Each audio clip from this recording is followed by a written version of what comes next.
especially the president, is above the law?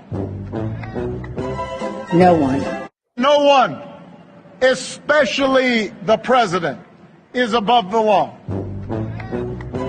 No one is above the law. No one is above the law. No one is above the law. Nobody is above the law. No one is above the law. Nobody is above the law. No one is above the law. No one is above the law. No one is above the law. No one is above the law. No one is above the law. No one is above the law. No one is above the law. No one is above the law. Oh, son of a bitch.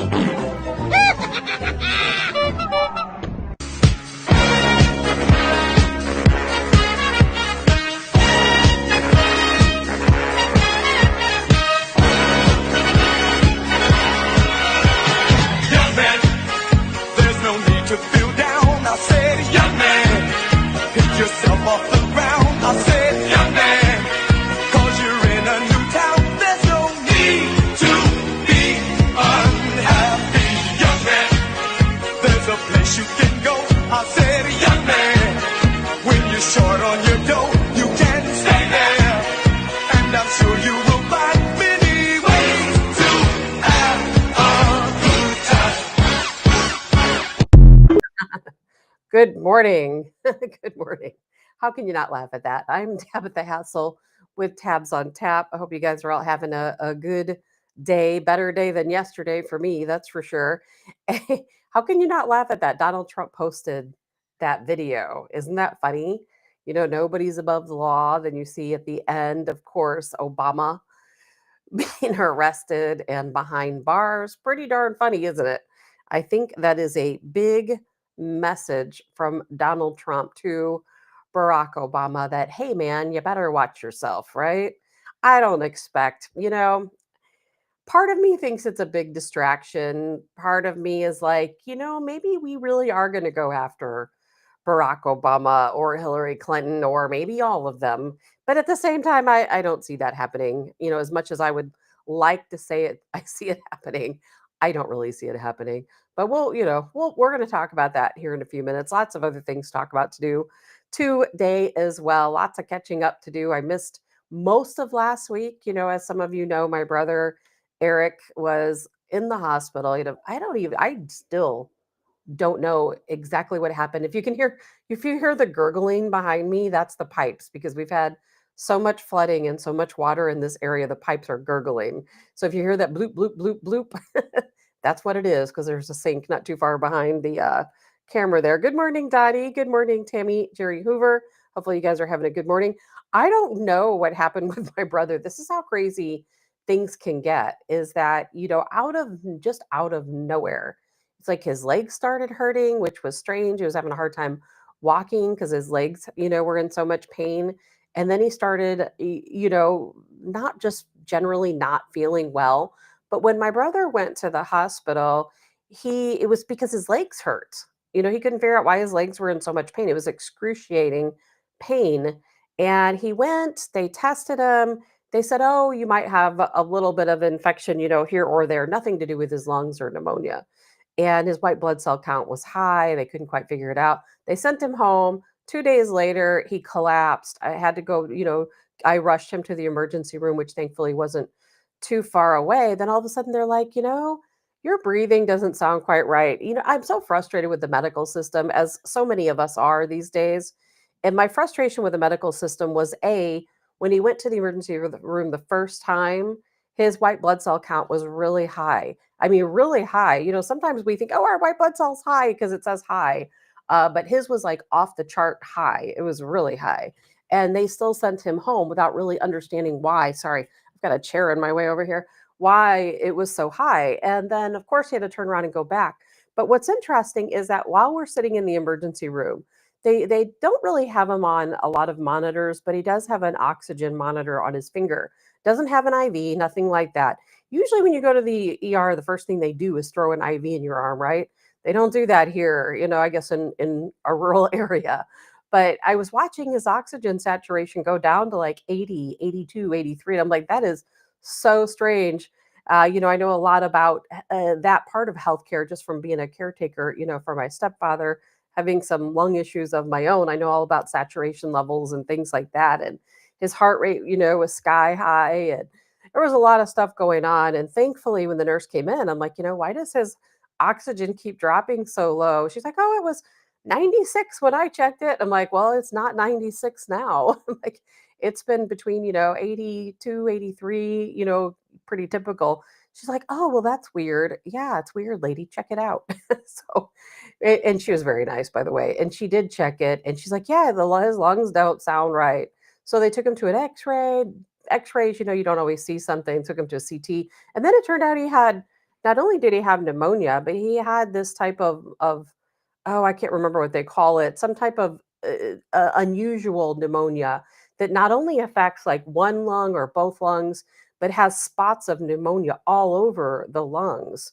They called it a multi something. I can't recall right now. Pneumonia is a pretty bad situation. And then sepsis because he went untreated, for this pneumonia. But here's what's weird is he never felt out of breath. He was never short of breath. I didn't even know he was low on oxygen. He wasn't having any lung problems, wasn't really coughing or doing anything more than usual. It's so strange to have this rapidly developing pneumonia all throughout your lungs and not even know. And then what's so funny about that is what he originally went for, which was for the leg pain. They never did resolve, but they said it was unrelated. So I'm probably sharing more information than he would like people to know. Good morning, Robert. But I was out last week, back and forth to the hospital every day with my brother. He's home now. We live on the same property. He has the property. There's a log cabin out back, and he lives. It's a nice log cabin. He lives out in the log cabin, and so he's still here, so thankfully he's close and keep an eye on him and see how he's doing. But my gosh, it was a long week last week and so much going on, record floods still continue. Yesterday was looking forward to seeing you all and talking about a lot of things. And all of a sudden I woke up in the morning, not unexpectedly, but I've never seen lightning like that. I mean, it's been years since I've seen that much lightning. I don't know about where you guys live, but the lightning was insane. Lost power for a little while. I had no internet yesterday morning and lots of water, lots of flooding in the area, just a little bit north of me, and of course uphill. They had over 8 inches of rain in just one of those storm systems that came through. I know a lot of people are feeling it, not just me, with all of this crazy weather. Now we're facing record heat tomorrow in the St. Louis area, depending on where you are in the St. Louis area and the surrounding areas. The heat index is going to be up. In some areas, I've heard as high as 109 and maybe even worse than that in the days to come. So that's some pretty serious heat, serious humidity, things we really need to take into consideration because that can be very dangerous for a lot of people. Good morning, Mandy. Thank you for welcoming me back. Dottie says so much moisture on your property. I would be getting his cabin checked out for mold. It's log, and he's one of those people who's right on top of the mold. So I don't think he has seen any mold. It's log inside and out, but that's usually something that he's right on top of. Good morning, Sherry from Paris. What? Are you in Paris? Paris, Missouri, or the real Paris? No, I know you're probably at the real Paris. Well, Sherry, I hope you are having a fantastic time. Thank you from joining us from all the way across the world. Happy to see you. Lots to talk about today. More things than I can begin to tell you. So we're just going to start jumping into some things instead of me just wasting time. One of the things we're going to talk about towards the end of the show is this little jar right here. This is a jar of wormwood, black walnut, whole cloves. It's like an 11 in 1. You can look this up if you want. It's made by a company called Dedica, Dedica. We're going to be talking about this little wonder product here shortly towards the end of the show and some of the personal benefits I've seen from taking this. It is life-changing in my opinion. So please take a look at this. And we're going to talk about that towards the end of the show. Some of the things I want to jump in today is there's so much going on between the Epstein files, the potential charges up against Barack Obama and Hillary Clinton, not to mention a number of others. I'm last week when I was not having a show, it's not a new feeling for me. I have been becoming increasingly disillusioned, disfranchised by everything that I see going on in our government. I'm the first person to say, count our blessings. There are so many fantastic things happening. We have violent criminals being deported from our country, by the thousands. Their goal is to deport 3,000 criminals per day. That is the goal, of course, of ICE, and they're meeting those goals, which as I think is fantastic. I just read that there are several military bases across the United States that are going to temporarily house these deportees because there are so many. We don't have anywhere to put them. So we're going to see some military bases close. The military members who are serving at these bases, I'm not sure where they're going, if they're just being transferred, deployed out somewhere, while these deportees are being housed there. I don't yet know. But we are closing those bases for deportations. And why is that? Because we're ramping up deportations. That's why. Tom Homan has already stated we're going to be hitting these sanctuary cities. That's our next goal. And we already know as we move into August, the objective is going to change. Now, if we meet our goals in which we are deporting the criminals and we've gotten the majority of criminals out of our country, we've already started that campaign to have people self-deport. And so as we move into August, the original goal was 6 months ago that in August is when we would start deporting people who are here illegally, who are not criminals, who don't have any kind of criminal charge against them. So I think we're going to see ICE moving into these sanctuary cities and not only going after criminals, but just going after people who are here illegally because, they have committed a crime. They're in this country illegally. They didn't go through the proper port of entry, through the proper procedure. So, of course, we have every right to take those people and remove them from our country, whether, people agree or not agree. That is constitutional. People who want to say it's unconstitutional, it's constitutional. There are rules in the Constitution that state that if a person, is in our country, yes, they are afforded due process once they make it so far into our country, but they are receiving that due process. And that due process is, hey, we're going to deport you, and because these are people who've been assigned asylum hearings, who didn't attend, who were already given orders of deportation, and they just didn't comply. It's not like it's some random person who's here in our country who entered our country illegally. They've not been before, any type of asylum hearing. They've not been assigned an asylum hearing. Most of these people have had asylum hearings that they either didn't show up for or they were ordered to leave the country and they didn't do so. So there's a lot of deportation orders that have not been fulfilled. And that's what we're going to be working on going forward. In my opinion, that's a very positive thing. We're going to talk in a little while when we start talking about, this little product here, we're going to be talking about RFK Jr., who, in my opinion, is the real star of the show. Donald Trump is doing some fantastic things, but Robert Kennedy Jr., man, that guy is killing it. And he's pretty quiet about it. We don't hear a lot from him. We don't hear a lot about him. There's not a lot of pushback, from some of the things he's doing. And I think I'm hearing more fantastic things every single day.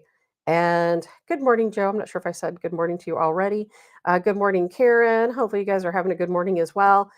Lots to talk about. I played that video at the very beginning with Donald Trump arresting, having Barack Obama arrested, where it said nobody is above the law. Now, I'm kind of conflicted on this. Is it a distraction? Because we all are talking about the Epstein files. I think the Trump administration has realized that the Epstein files, it's not going away. It's not going away. We're not going to just so easily say, okay, nothing to see here, people. Let's move along. Now, some people are. Some people are more than happy to move along. If Donald Trump says move along, then guess what? They happily move along. But there's a lot of us who say, no, no, no, no, not so fast, not so fast. There are pedophiles in this country. This is about not only the sexual abuse of minors, but the sexual abuse of adult women as well. And I kind of feel that the Trump administration has realized we're not going to move along so easily. We've got to start switching gears here to something that might be a little bit more distracting. And I do think that we're hearing a lot of these, a lot of rhetoric coming out of the Trump administration about Obama, about Hillary, about a lot of the other people, Comey, Brennan, who played part in the Russia hoax. Now, I absolutely 100% do believe and agree that all of these people should be arrested. They should all be arrested. They should all be tried for treason. They should all go to prison. They should all have to go through the same type of punishment for treason, which is death, by the way, and as anyone else would who commits treason. I absolutely do. We've all said for I don't know how far back that they were establishing a coup against Donald Trump. That's exactly what they did. We all knew that's what they were doing at the time. None of us ever believed any of the Russia hoax propaganda. None of us ever believed the Steele dossier. We all knew that that was made up by Democrats. We all saw the writing on the wall. And I hope that Donald Trump truly does go after Obama and Hillary. Remember, we waited for Hillary's arrest the last time around, didn't we? Nothing ever happened. But how I'm kind of connecting the dots between this situation with Obama and the Epstein files might be interesting to you. And maybe it's nothing. Maybe I'm looking at something connecting dots that aren't even there. But I feel like Trump is speaking to Barack Obama and that he's speaking to Hillary Clinton because whether we like it or not, Obama is still to some degree running this country. Because, Trump has lost more cases in the Supreme Court that he's won. He's lost more cases than he's won. And there's no doubt in my mind that Barack Obama is out there, just like he did during Trump's last term. He was the shadow president. I don't know if you guys recall, but in Donald Trump's last term, every time Donald Trump made a plan to visit another country to talk to a foreign leader, Barack Obama went ahead of him. He was always a couple steps ahead of him. And he would go and he would meet with these foreign leaders, and we don't know what was ever discussed, during these meetings. And then, of course, Donald Trump would get a little bit of an icy reception when he arrived. And there's no question that Obama saw him as the leader of the, one world order, one world government. We haven't even talked about that in a while, have we? Because we know we destroyed their plans for a one world government, of course. But Obama, that was his plan. He was always meant to lead the one world government. And they're still operating in the shadows. The deep state still exists. And I keep hearing Donald Trump come out and talk about the hoax, the Epstein hoax, the scam. And I keep asking myself, I pay a lot of attention to the news. I have never yet once heard Trump explain to us what exactly is the hoax with the Epstein files. What exactly is the scam with the Epstein files? Why is Donald Trump telling us that we're crazy, we're troublemakers, we're all of these different conspiracy theorists? I mean, he's really downing his supporters for carrying on and talking about these Epstein files. And I'm so confused by it all. I'm so confused. And I keep asking myself, I keep asking other people, at what point did Donald Trump explain to us what the hoax is? At what point did he explain to us what the scam is?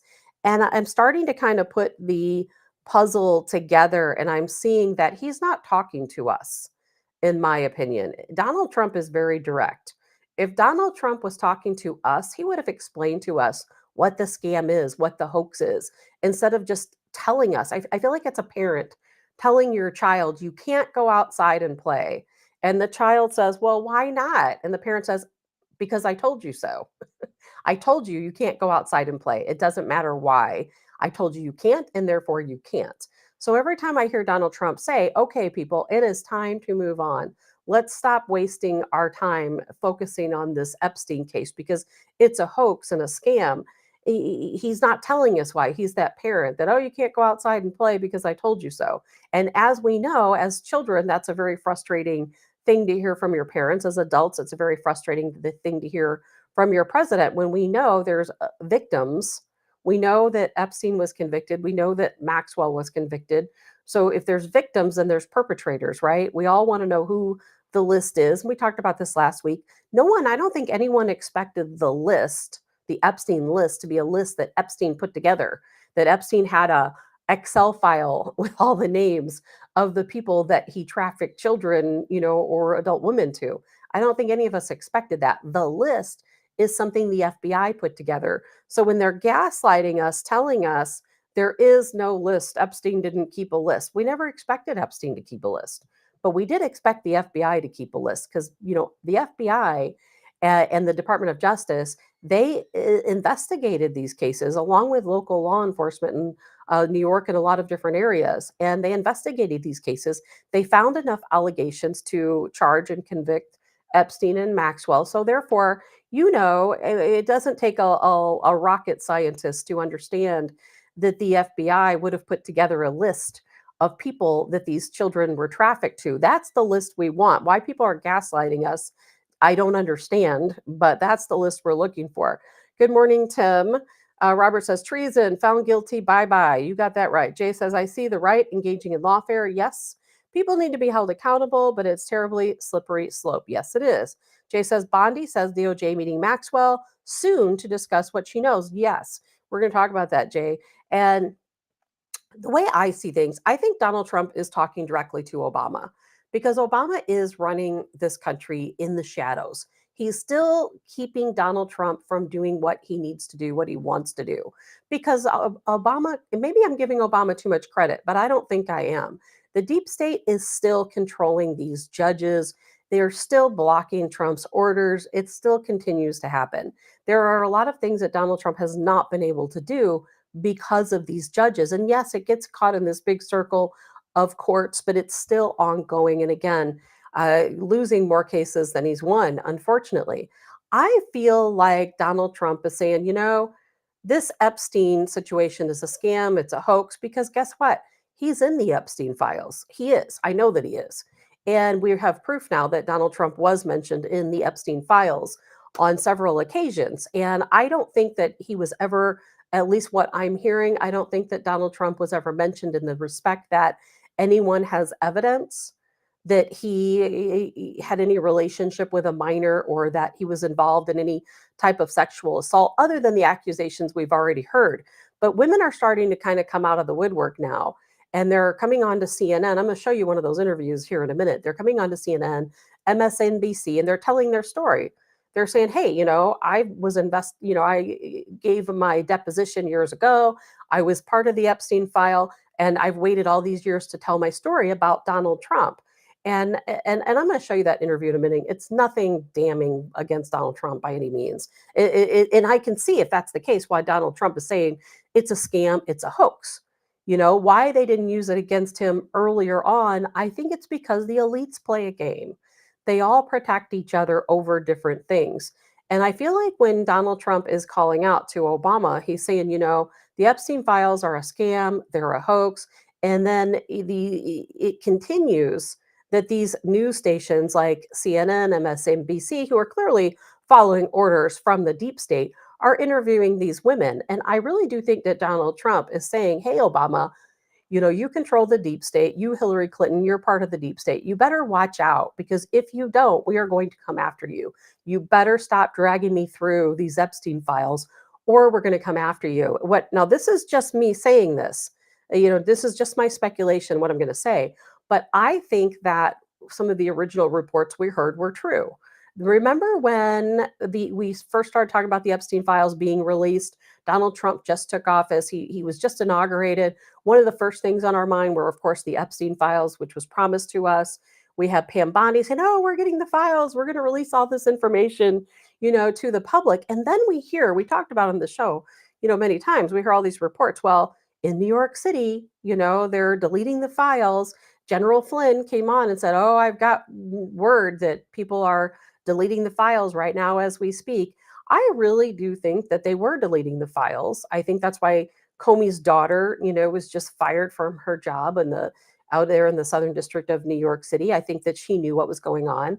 I think they did get rid of the files. I think they did probably get rid of what would have been the FBI Epstein list of the names of the perpetrators. And I think they kept the ones that had Donald Trump listed, is what the problem was. They didn't delete those, and they're using them against him. Now, some of the women's accusations that I'm hearing, it's not that it's not credible. It just doesn't mean anything. I'm going to play an interview for you that CNN recently did with a woman. And before we get into this interview, and the reason why I'm playing it is that so you know how to defend Donald Trump against these type of accusations. Because when you listen to the interview, it's a whole lot of nothing, quite honestly. This lady acts like she's traumatized and, oh, I've got to tell my story. And I'm not victim shaming, but she's not a victim. She claims, you'll hear it in her own words, and I'll kind of jump to the punchline of the story, is she claims that she was in an office building with Epstein. She was there to meet Epstein, I think, for a job.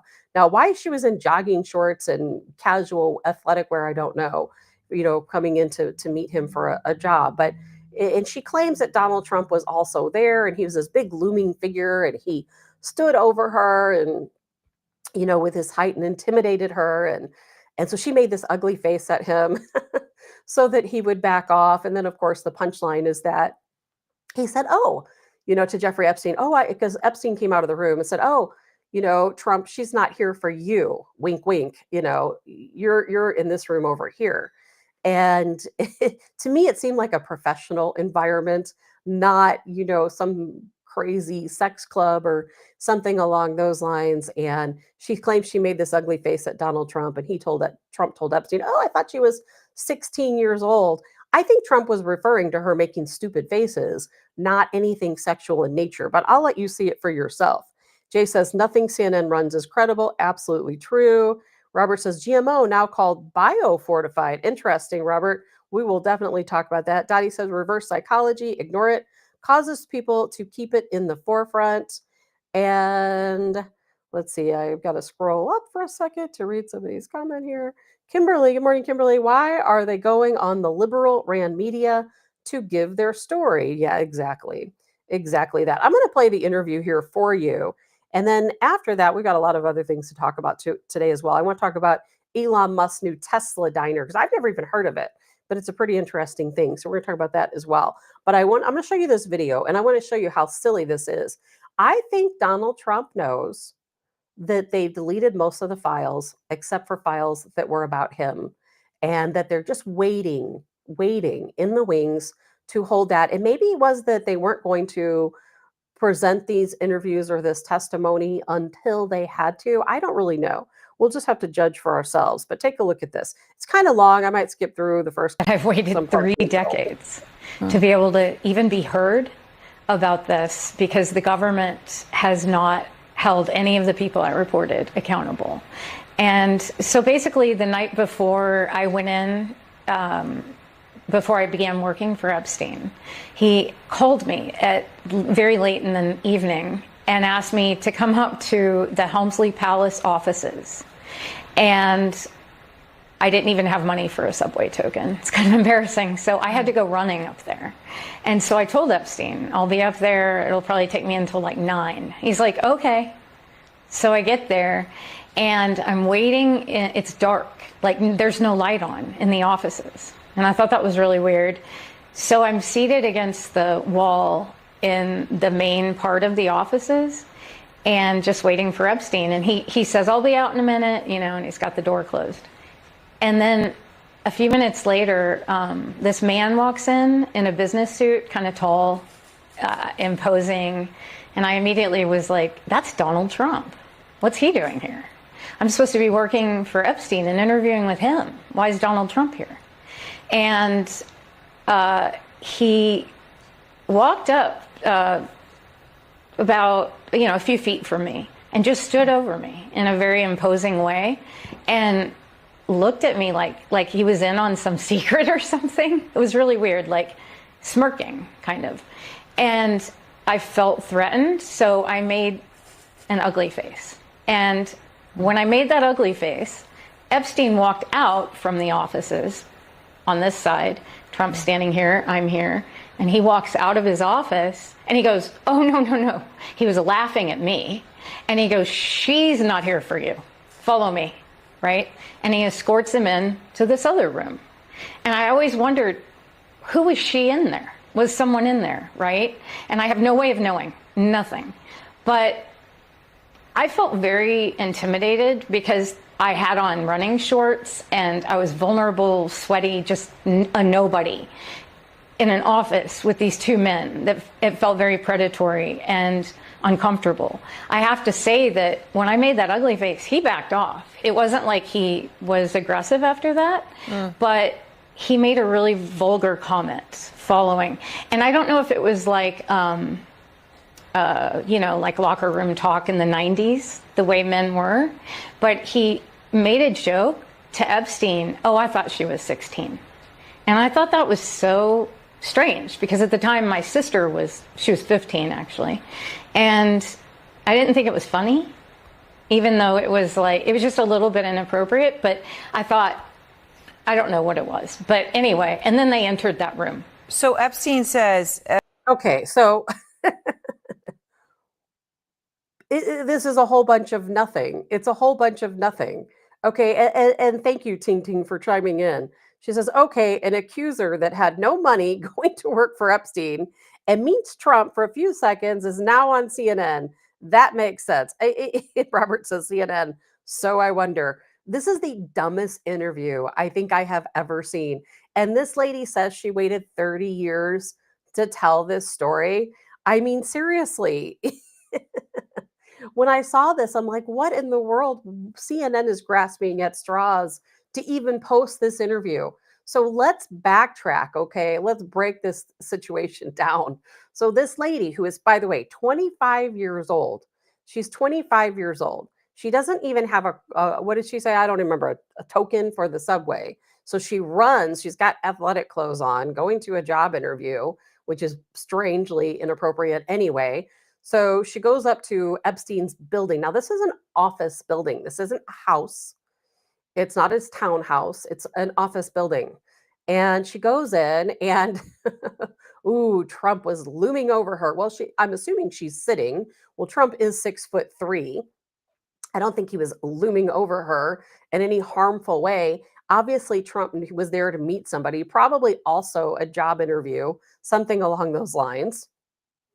Because Epstein did connect people in the business world as well. It's not all about his behind the scene antics. And so let's say Donald Trump is there, he's probably also trying to interview. He came out because this woman's 25. She's not 12.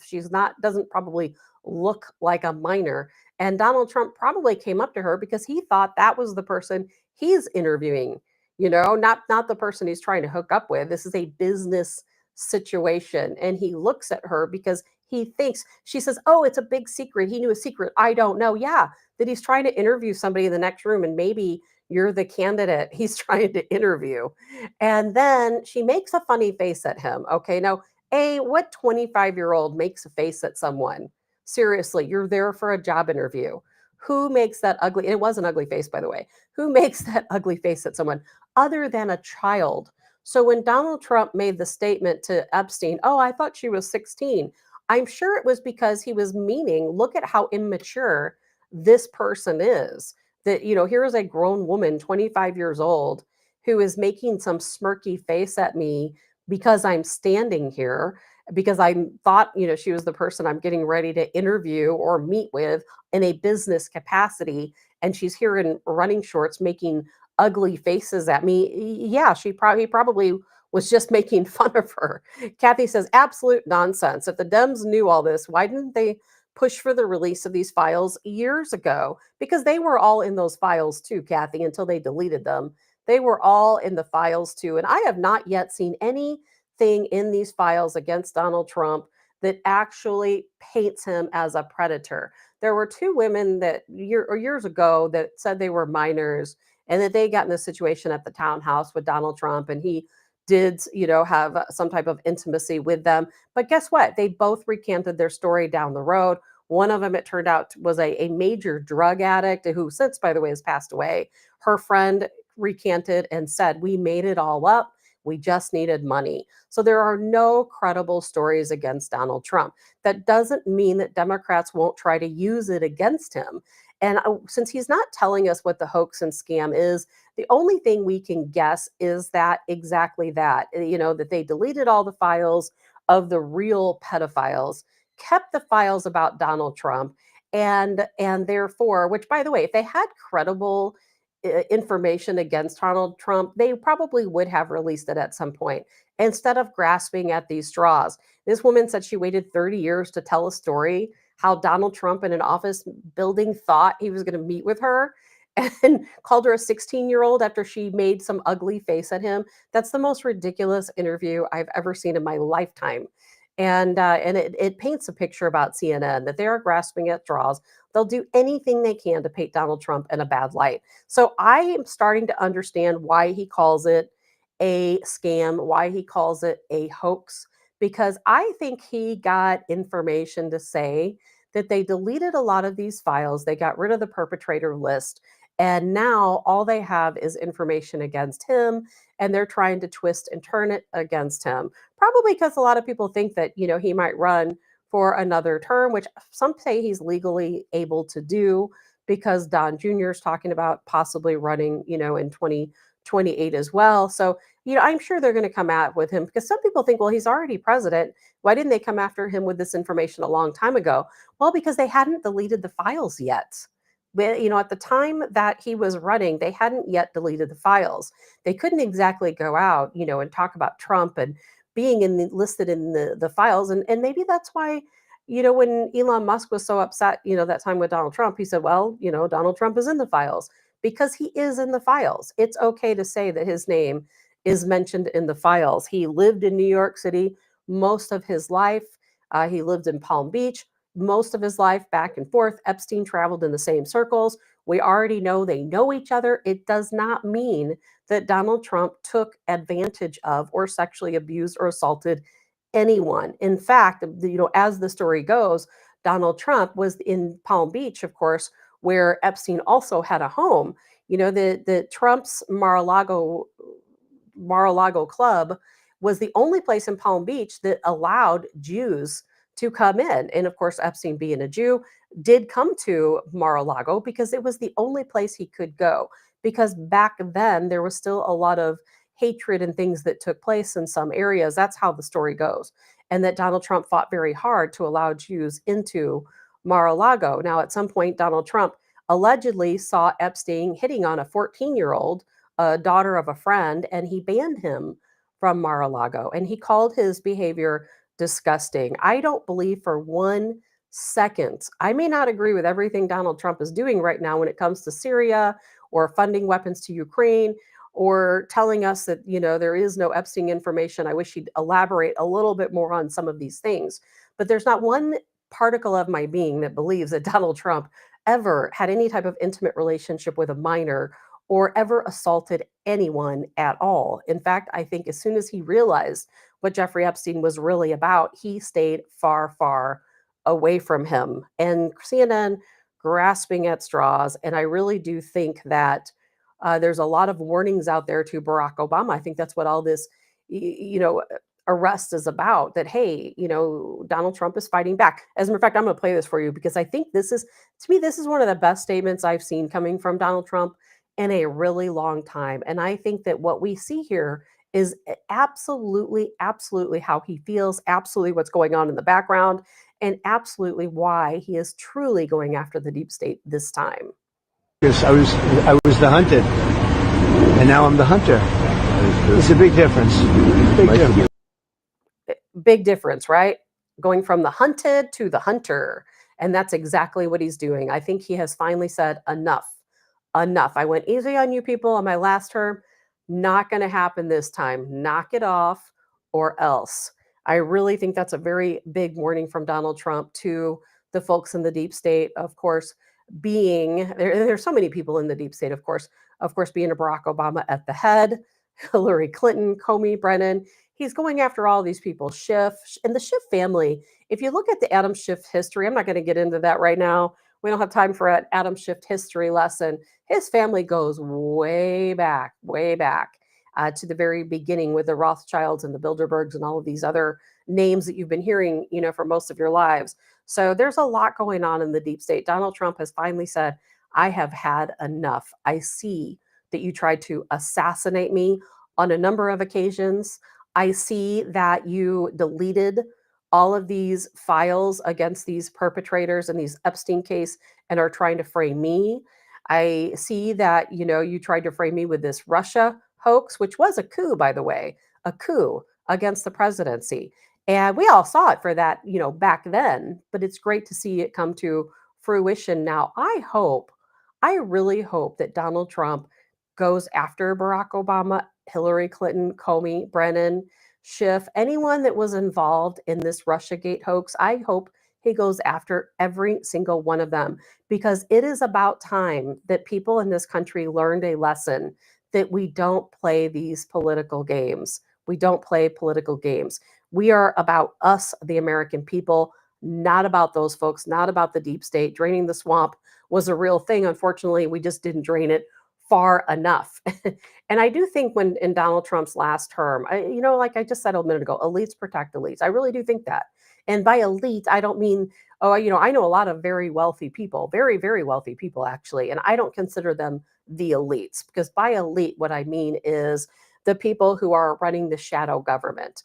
The Barack Obamas and the Hillary Clintons and the George Soroses. Those are the people I'm terming as elite. It's not necessarily about wealth, or it could be about wealth, building wealth, based off the backs of American people, not capitalists who legitimately earned their wealth through legitimate means. I'm all for capitalism. So elite is only a bad term because it's relating to the deep state and those folks that have been untouchable all these years. And I'm sure that's why Donald Trump posted that video that he did, because he's saying to these people, hey, you are not above the law. We will come after you. We will prosecute you. We will convict you.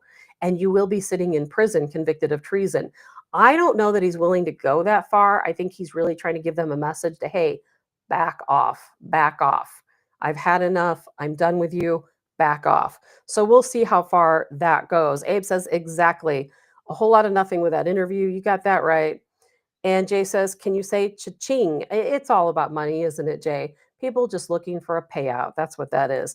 Kimberly, so being summoned to Epstein at night, and she and that attire, feeling uncomfortable, threatened, and Donald Trump by himself with no entourage. Ooh. Yeah, and she doesn't really elaborate at any point in the interview if there were other people around, not just Donald Trump and Epstein. And quite honestly, a lot of us, especially you females listening, if you are people have known in New York City what Epstein was about for a very long time, for a very long time. And this girl going in there, 25 years old, looking for a job. I mean, when you go to a job, you're not usually summoned late at night. When you go for a job interview, you're not going to wear jogging attire, athletic wear. You're going to go to a professional interview. So, I'm not victim shaming. Just her story is a bunch of BS, is all that is. And CNN grasping at straws. I do hope with every fiber of my being that Donald Trump does go after Barack Obama, because I used to say he was the biggest sham ever played on the American people. And then along came Joe Biden, of course, in the auto pen.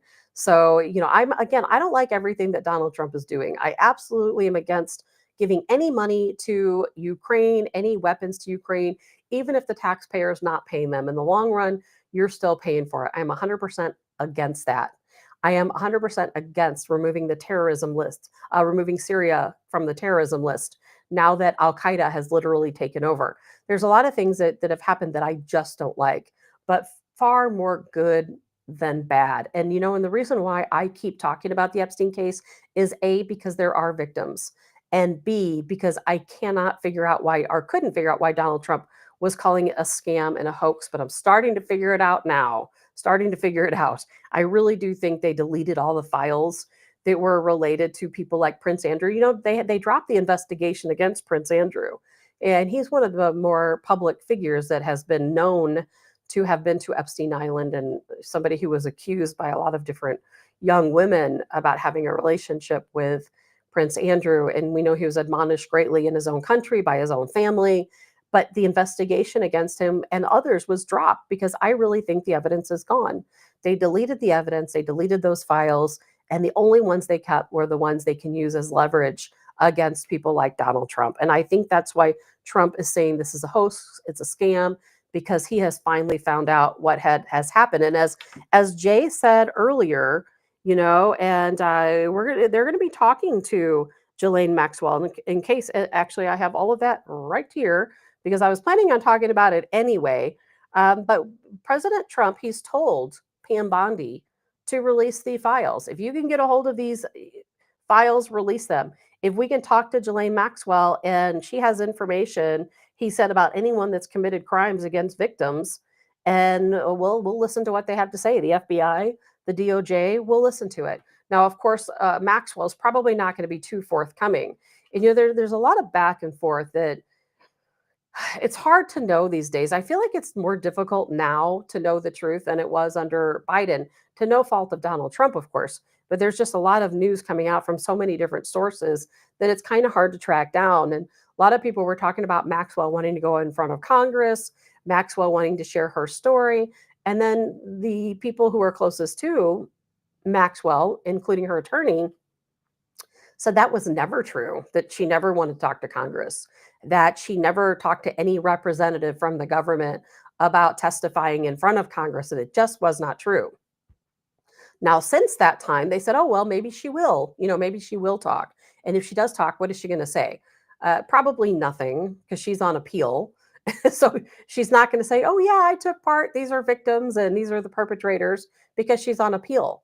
And right now, under the circumstances with a lot of those files allegedly deleted, she will probably win that appeal. If she comes forward and starts talking and naming names, she's probably not going to win that appeal. So I don't personally see a lot of information coming out of Maxwell, but I am glad that we are going to talk to her, as well as now Donald Trump has said, oh, if we find out information, we're going to allow, Pam Bondi to release it. And we're never going to see anything with those Epstein files. We might as well just move past it, because we're never going to know. We're never going to see. We pretty much knew who all the people are anyway.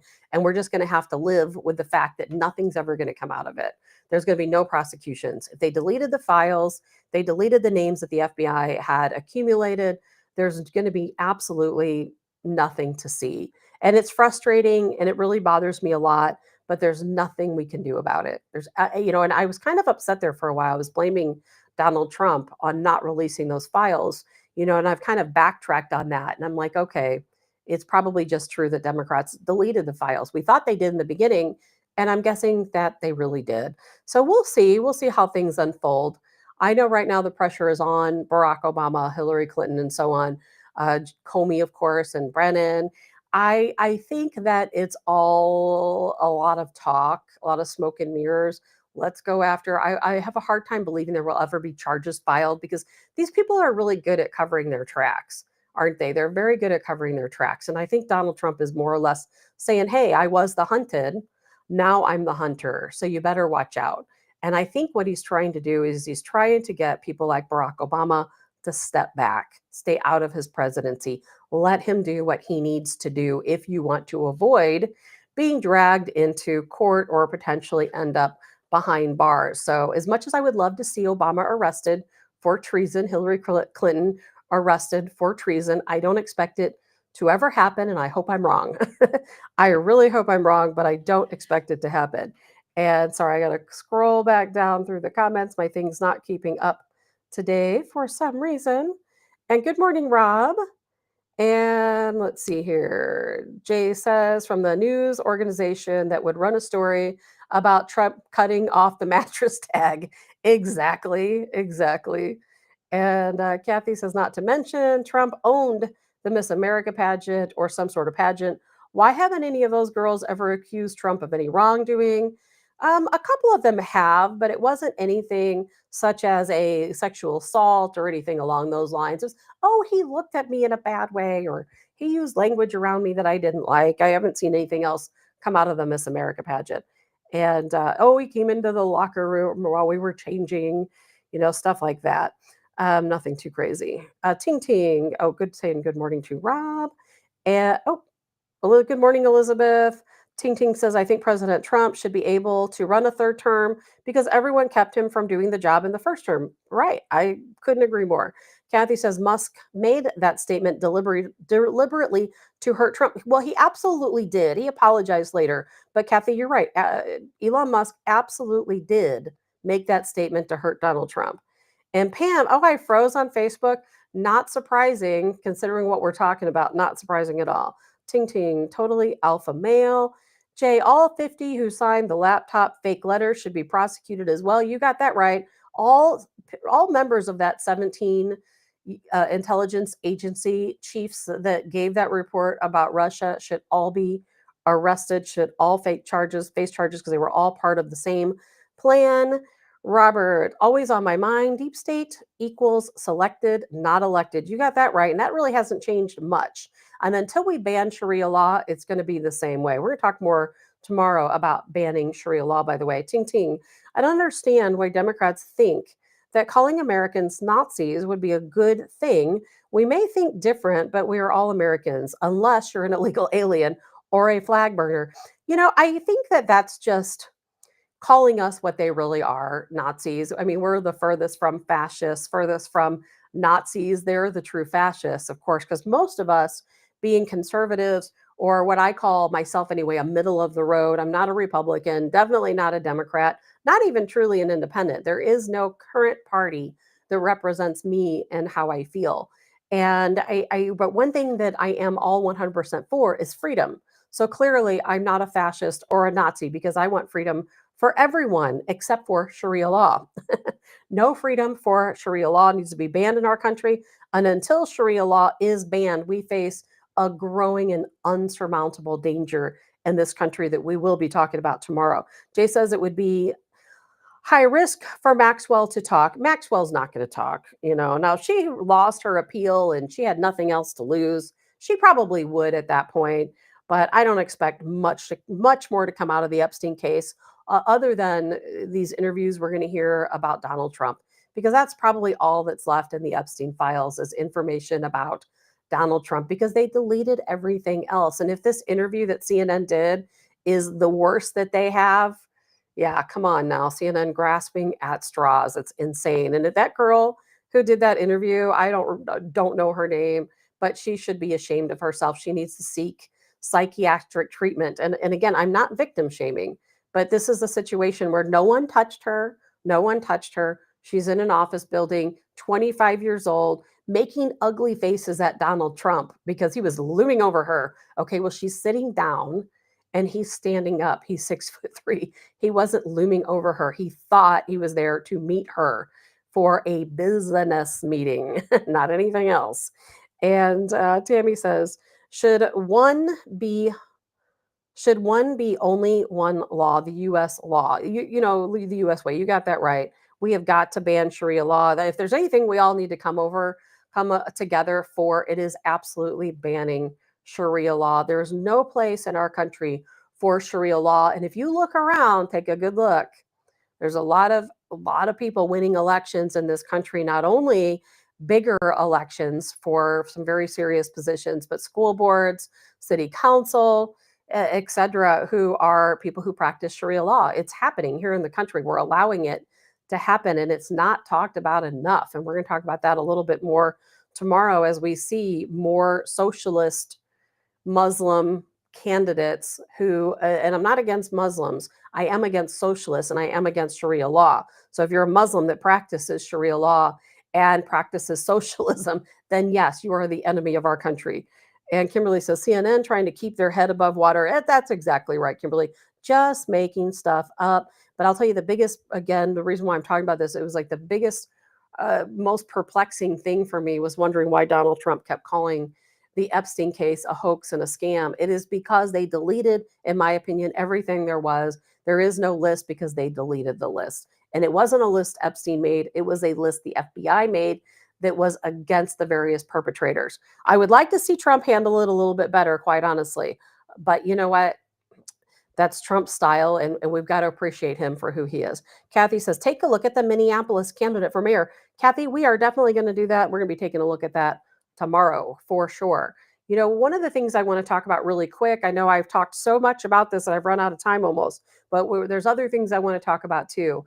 And I want to still talk about the Elon Musk's new diner. Have you seen his new diner? I'm going to show you a couple videos from his diner. We're talking about RFK Jr. really quick and all of the wins. He's the true superstar in my opinion. I said superstar. I can't talk today. Superstar of the Trump administration. I'm going to talk about this wonderful little supplement I have here. You don't want to miss out on that. But first, I want to show you this. I don't know if you guys heard about this. Oh, Kathy, and the New York City candidate for Mayor Mamdani. Yes, we've talked about him a few times. We'll talk about him a little bit more tomorrow also. I want to show you guys this Tesla diner, because this is coming to a city near you. And I know everybody has mixed thoughts on Elon Musk and what he's doing. And I love Elon Musk. I know, even though he and Donald Trump are in that little bit of a tiff, a feud, which, by the way, as you've learned, was not a psyop, is not a psyop. It's actually a true fight. And I don't like the way it was handled, certainly the fight between those two. But I still think Elon Musk is a true American in the sense of a patriot. He loves this country. I genuinely believe that. He spent millions of dollars to get Trump elected in the early vote. I know because I was one of those people out there working for his super PAC, America PAC. So I know, trust me, I know firsthand. And so I support Elon Musk. I will continue to support Elon Musk. And if he had a diner near me, I would support his diner as well. But he's got a couple of diners that just opened. One is in Hollywood. Another one is in Silicon Valley. I'm going to take you a couple of these videos to show you his new diner. I didn't even know that Tesla was making a diner. Did you? I had no idea. And this diner, not only is it sustainable food, locally sourced in the Los Angeles area. Now, how he'll, handle that in other areas, I don't know. But everything is very natural. All of the food sources are natural, which I think is really, really neat. And it's all served up in this really neat little box. I'll try to show you at the end. But I've got a couple videos here. I'm going to show you these videos of the Tesla diner. I'm very curious what you think. It's kind of retro. It kind of reminds me of a couple of different things. It reminds me of the old 50s diners, but with a modern take. It also reminds me of something like on the Jetsons. If you were a kid and you watched the Jetsons, they showed what a diner might look like in the future. This would be it, in my opinion. I absolutely love it. I would love to have one in my town. So I'm going to play a couple different videos here, being promotional videos for the restaurant. I really, really, really want to know what you think.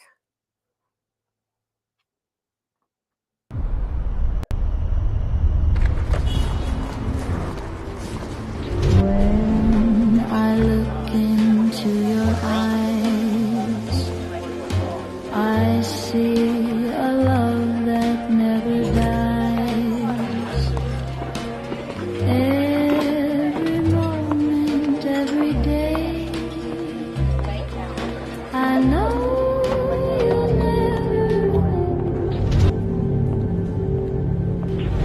Hearts entwined, forever true. Every breath I take, I'm loving you. I love you forever, yes, forevermore. Through every season, every shore. Hold my hand and don't let go. Our love will always gently grow. Forever, darling, forever will be. That was one from the Dear Mother.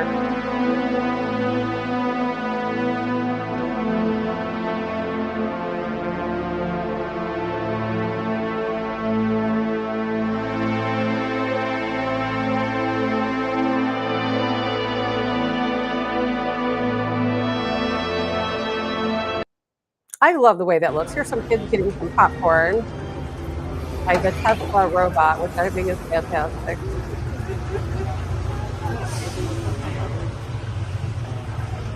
Olsen, come here. Okay. I do He's gonna hand it.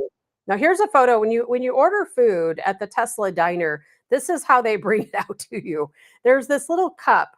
I mean, their cup, as you can see, has the little Tesla logo. Supposedly all sustainable materials, biodegradable, and then you see the Tesla truck, which is how you receive your food, which I think is really neat. And this is the bathroom. Look at that. This is the restroom at the Tesla diner. And it's allegedly the view up there in the fake window is you being on Mars looking down on Earth is what that is supposed to be.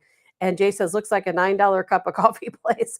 I haven't looked, I'm glad you said that, Jay. I haven't looked at the prices yet. But I'll tell you what, I love the concept of this diner. I really do. It reminds me of a futuristic 1950s diner. And I think that we Americans, including myself sometimes, we're all very nostalgic, aren't we? We'd all like to hang out at the Tasty Freeze or the old Dairy Queen. In the Chicago area, we used to have the Tasty Freeze. Here in the St. Louis area, we have Dairy Queen and so on. And we all want things to stay the same. I get it. I'm the same way. I'm very sentimental. I'm very nostalgic. I love, the 80s and everything that was from the 80s. I don't like to see things changing. But the problem is we're getting left behind. Our country is getting left behind. We're looking more and more like a third world country. Our airports are outdated, which, by the way, I saw that the FAA, by the way, has all these new recruits up by 30%. So things are going in the right direction with the FAA. But our airports are very outdated. Our railway system, completely outdated. If you even go to a country like Ukraine and you look at their grocery stores, they are far worlds above your local Schnucks, even your local Deerbergs, which is a high end grocery store. They are far, far above us. And we have got to get with the times. It's not easy. Change isn't easy. We might look at this Tesla diner and think, oh, that's too far out there for me, because we all like nostalgia. We as Americans, we're very nostalgic, but we have to start realizing it is time to move forward. If we don't move forward, we're going to be left behind. And yes, it's a different concept. Everything's very different with this Tesla diner, but I really like the idea of it, quite honestly. And yes, you can go there even if you don't own a Tesla. Yes, there are a lot of charging ports there for Teslas, but you don't have to be in a Tesla to visit the Tesla diner. And the menu, actually, I didn't see, Jay, the prices on the menu, but what I did see is the different ingredients they use. The menu actually tells you exactly what farm the beef came from, exactly what farm the vegetables come from. They have hot dogs, what farm um, the various ingredients came from for the hot dog. I like that idea. Can you imagine going to a McDonald's and they say, "Oh, these are potatoes from the John Smith potato farm." Your hamburger was brought to you by Hildebrandt's, cattle farm. Well, that's what they're doing at this Tesla diner. I think that's absolutely fantastic to use real food, non-GMO, real ingredients. So I don't think we should knock it just yet. I don't know what the prices are, considering, the one is in Los Angeles, the other one is in somewhere in Silicon Valley, and it's a limited one in Silicon Valley. They're probably pretty pricey. And I know that Elon Musk getting ready to open one in Texas at his star base, and they're going to be coming out to neighborhoods all around the country. He's going to be opening these, and if there's anything he's going to do, if he wants to do it, he will do it. I'm just surprised I hadn't heard of it anything yet. And Tesla actually has a lot of products coming out that I wasn't even aware of. They're coming out with a whole home type of generator type system, but it's based on solar power. Solar power, I know it can be expensive, but solar power is the answer to a lot of our problems. It really is. I know when I'm thinking about what if we had an emergency, I need a flashlight, I need a way to charge my cell phone, I look to solar power because you know what? They don't shut off the sun. So we're going to have our solar power. They might be able to hit the power grid. That's fine. But if we have a solar charger, we can still charge up our cell phones or the necessities that we need. And Tesla is now making and selling a whole home generator based on solar power, which I think is pretty interesting. And we can talk about that another time. So you'll probably start hearing a little bit more about that in the news, making people more, your life to be a little bit more economical through solar power. And I've always seen these solar power ads. I thought that's such a scam. I would never buy into these solar power scams because they say that it costs so much money to put these solar power panels on your roof or on your property that you'll never make up the difference. And I've heard people spending, 30, 40, 50, $60,000 on solar panels, but that's a different story with Tesla. Theirs are much more affordable. So I think that's a whole different plan that they have going on with Tesla that I think is pretty interesting. Kimberly says, I wonder if they take cash or just EFT, Kimberly, I don't know. Maybe they only take Dogecoin. I'll have to look that up.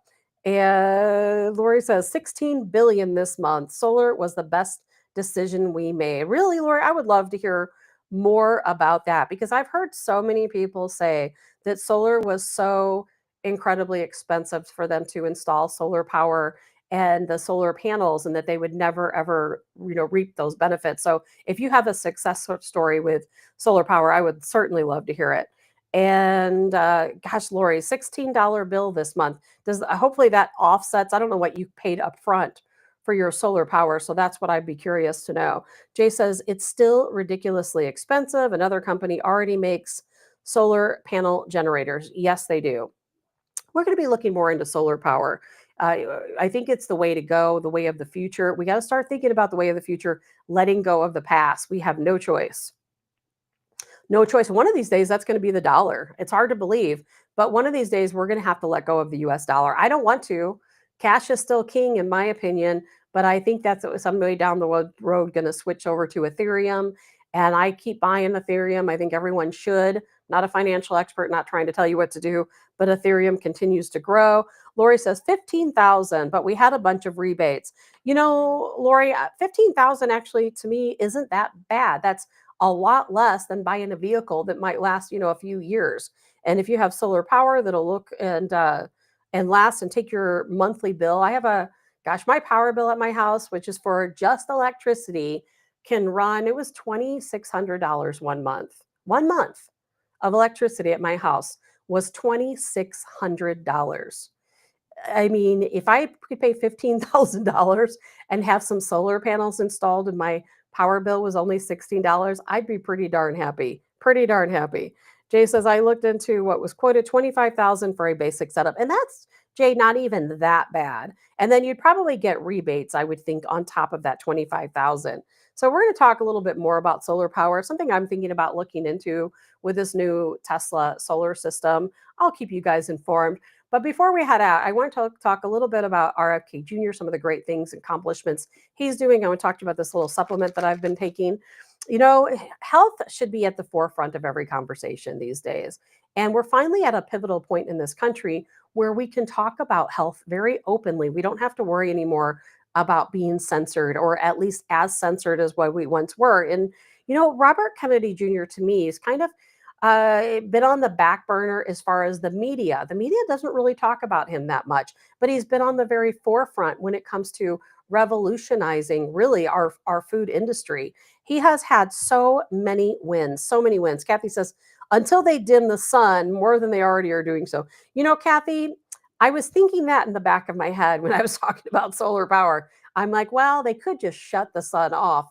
Or if we have a great enough catastrophe, it might be like let's say we have a situation where, oh gosh, what is that volcano's name called? Yellowstone. If the Yellowstone volcano goes, of course, we have an eruption. We're not going to be able to see the sun for a very long time. I don't know how much solar power is going to help us. And by the way, speaking of solar power, I have solar lights out around the chicken coop and out, around the flower beds behind the garage. And the other day, there's like an outbuilding out there, a separate garage that has solar lights around it that hardly ever work. You buy these solar lights, you put them in the ground, they work for a while, then they kind of dim out. So when it first gets dark, they might be on for the first hour, 2 hours, then they're done. Well, the other night when we had that really bad lightning storm, I guess that was Saturday night, lightning struck my chicken run 2 times. And what's so wild about that is that the solar lights were the brightest they have ever been.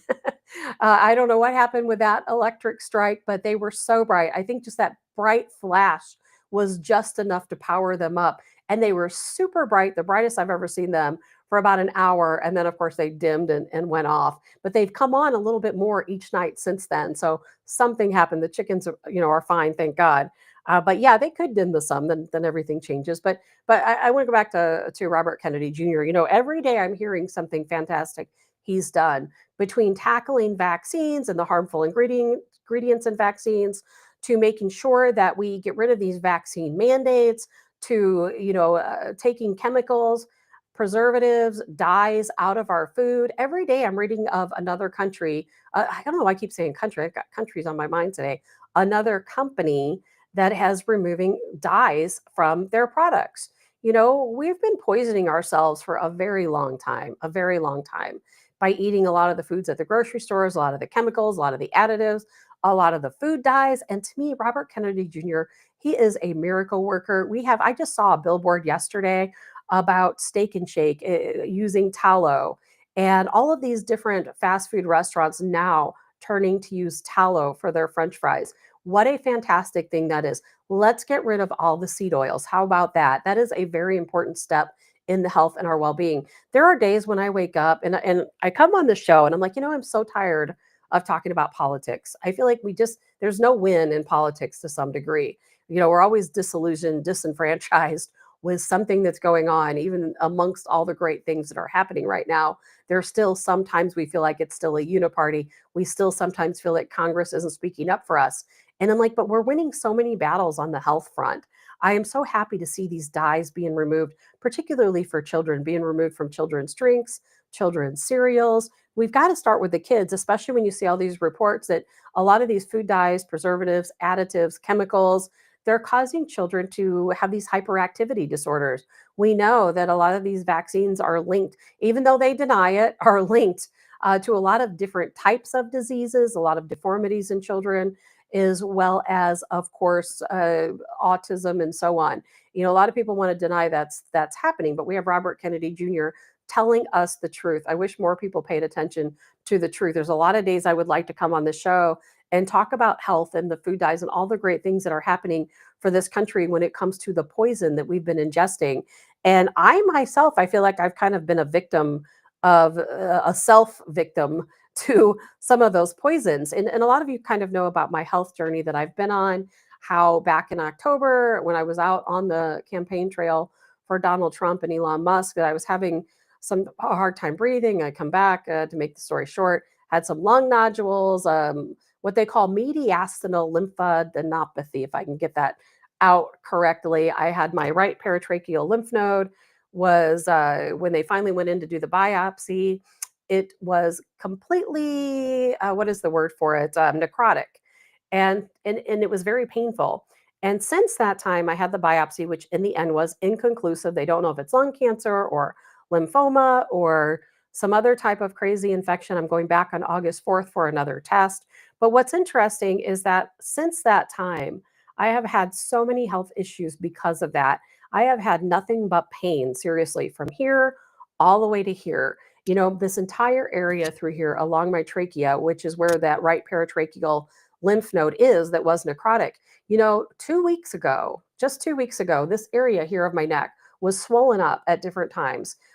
Very swollen, very sore. I couldn't even touch my neck through here because of the lymph nodes being so sore and swollen, and my veins being sore and swollen. And I'm like, I have to do something because none of the doctors are helping me. All they tell me is, well, we can't treat you for this, or this. We have to be certain what it is. And we don't know because it's just necrotic.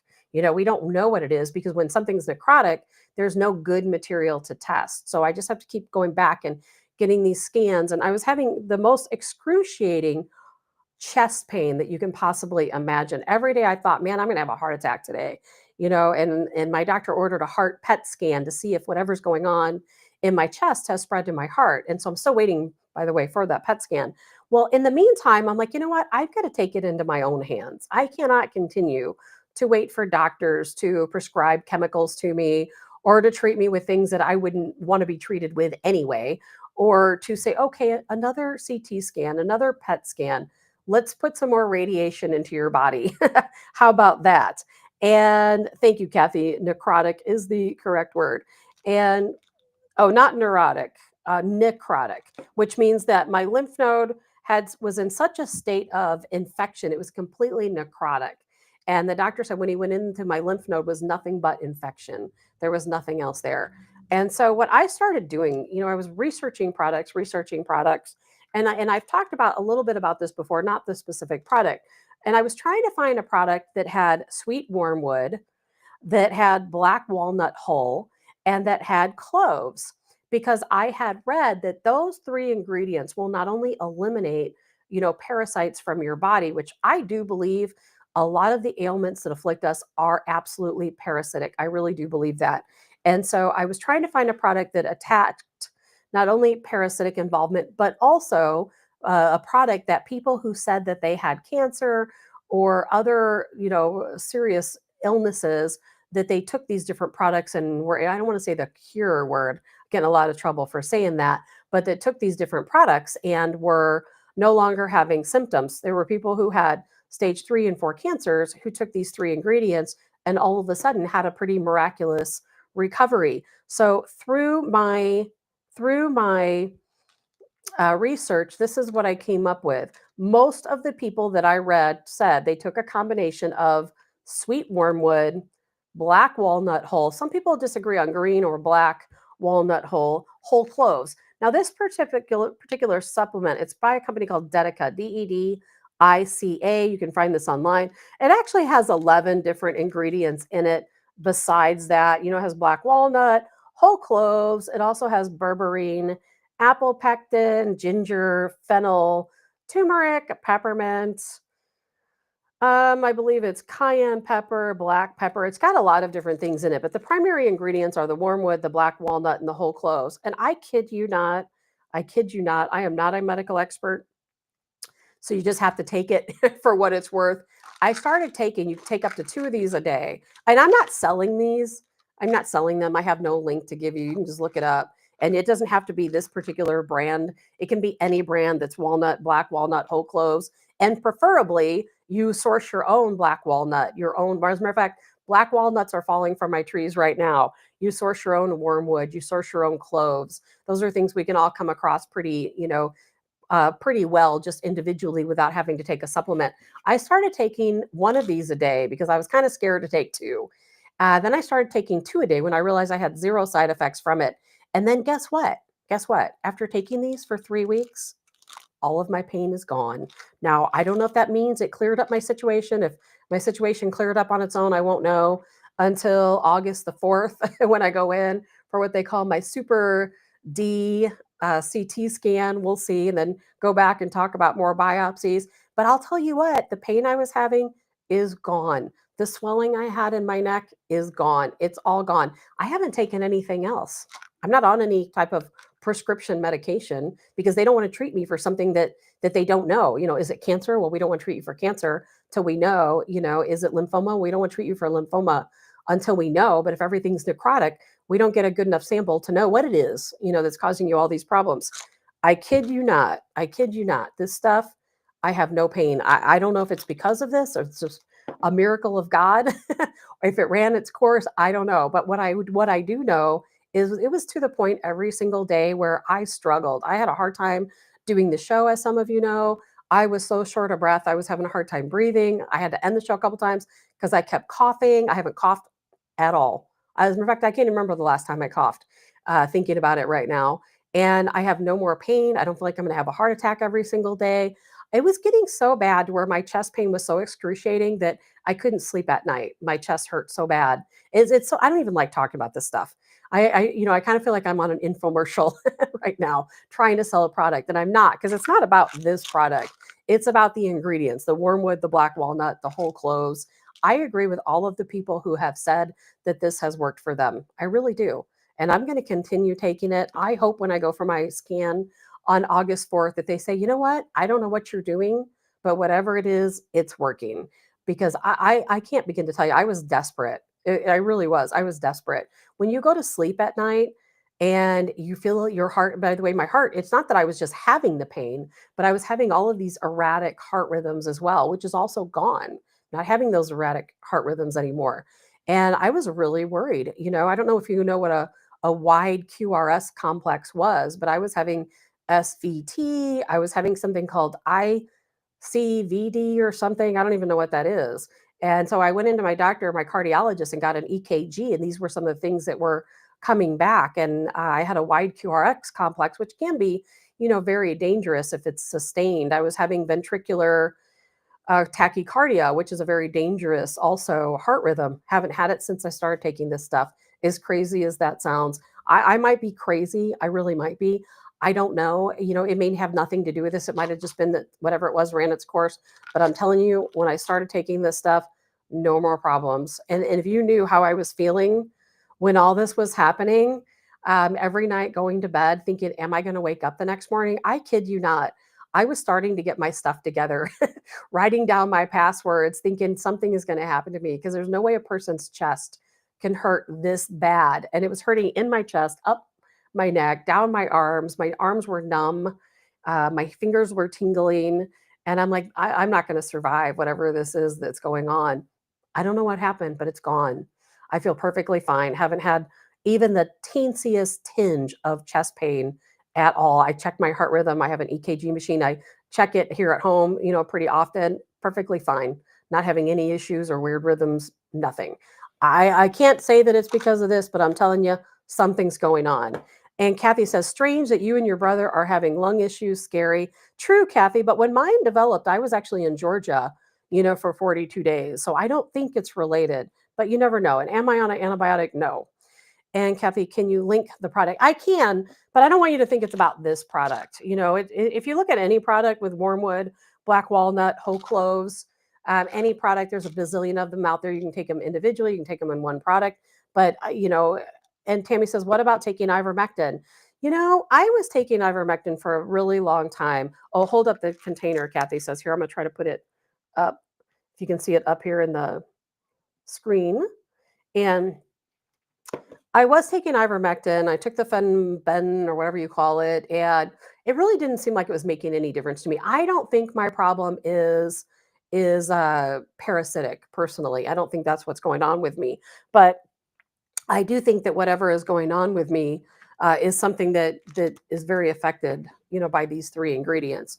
And I'm not surprised by that because there's been so many success stories from taking these three ingredients from other people that have a whole host of other things going on.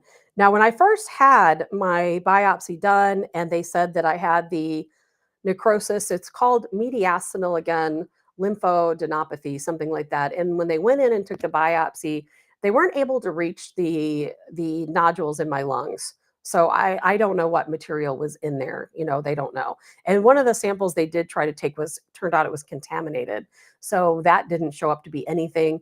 I took a round of antibiotics for 2 weeks after I had that, because of the infection that was going on. Because the paratracheal lymph node is between your heart and your lungs, and so that's a very critical area. But I kid you not, man, I was in bad shape just 2 weeks ago. I feel like a completely new person, and I am so happy that I started taking these three ingredients. And I know I'm spending a lot of time talking about it, so I won't continue to go on. It's not an infomercial. I'm not selling anything. I am certainly not trying to tell anyone that you need to go out and take the same product I did just because it helped for me. But I would do some research. If you find that this might be something that worked for you, I would definitely try it. Once again, wormwood, black walnut, whole cloves. This one has 11 other ingredients in it as well. Now, this one is made again by a company called Dedica, Dedica. You'll see it because it has a reverse D at the end. Love this stuff. Thank you, Robert. But I'll tell you what, I'm feeling a world better, a whole world better. And I hope I find out whatever I had is gone. And I hope it's because of this. But either way, guys, that's about all I have left to talk about today. A lot more to talk about tomorrow. And we're going to talk a little bit more tomorrow about banning Sharia law. We're going to talk about some of these Muslim candidates that are rising up. Again, I'm not against Muslims. This is about Sharia law, not the Muslim faith. This is about radicals, not the Muslim faith. So we're going to talk about that tomorrow. I don't know if Colonel Joe Adams is going to be joining us tomorrow or not. I know he is having this elaborate installation of a fantastic internet system installed so that we can hear him more clearly. I don't know if that'll be done by tomorrow. Kathy says, is it made in the USA? Probably not. And quite honestly, the letters are so tiny that I don't know. And I didn't even look because I didn't care. But I will find out. I'll post this on my Facebook page after the show. I'll take a closer picture of it and post it there just so anybody can see it. It has rice flour, vegetable something. Like it's teeny, teeny, tiny little words, and my old eyes cannot see them. But I will look at that. I'll post it on my Facebook page. It's the ingredients that are most important. So we'll talk more about that tomorrow as well. Good morning, Darren. Good to see you. And Dottie says your symptoms showed up while in the mountainous area. Prior to that, you had been on your property. With your brother's situation, I would be getting your property checked for possible toxins. It's possible, Dottie, but there's a lot of other people around too. My son lives here. My niece spends a lot of time here. My mom spends a lot of time here, and no one else has been sick. I don't think that it's related to the property. My brother has a lot of other health issues too, related to some other things that had happened in his life. So I don't know. It could be his situation could be related to that, but you never know. It's worth it looking into. I kind of laughed about that in the beginning, the fact that, but his lung problem is very different than mine. He has pneumonia. Mine is more lymphatics. My lymph nodes are inflamed and swollen and necrotic. Not, not so much anything going on in my lungs. It's more in my lymph nodes. So, we'll talk more about that as we find out more, but you never know, there could be a connection, but it seems like it's just very different types of situations. And either way, I will be posting this for you guys to see. I will look forward to seeing you all tomorrow. I hope you really have a fantastic day. I'm Tabitha Hassell with Tabs on Tap, and we will see you then. Stay cool, by the way, in this